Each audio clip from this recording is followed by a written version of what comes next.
ए बुढ़ी अरे सुन डाडू हो आहा खाली कामे काज में अझुराई रहबू ना।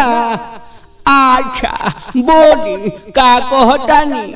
ए बुढ़ी अरे देखो ना अपना क्षेत्र संख्या 15 से जिला परिषद के 85 अपन राजेश बबुआ की अपना बीच चुनावी मैदान में आई बड़े। अच्छा राजेश बबुआ आहा बड़ा नेक विचार के होंगे। हाँ आ राजेश बबुआ के सभे लोग चिन्हता, अपना गाँव गई पंचायत में चारों बगल के लोग जानता।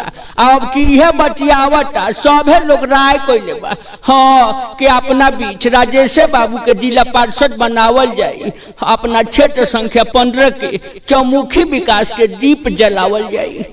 ए बुढ़ी और सही याद रखियल हो बुझलू। कोई लोग आहा कोई लोग रुपया नोट के लालच दी ओमे पड़ जाला, ओमे मत पड़ी हलो बुझलू नू। अच्छा मत ओई में हमनी के काहे के पड़े जाए। हमनी के बीच अच्छा व्यक्ति आई तबे नु अपने समाज के विकास होई। हाय बुढ़ी सही सोचलू, विकास के बारे में सोचा जाला बुझलू नू। आहा एकजुट रहियलू, आहा जे भूलता उनके बचैहलू कि अब की बार अपन राजेश बबुए के जीतैहलू बुझलू नू। अच्छा ठीक बा। हाय बुढ़ी चलो डटवन हमरा के मुंह धोई डटवन द।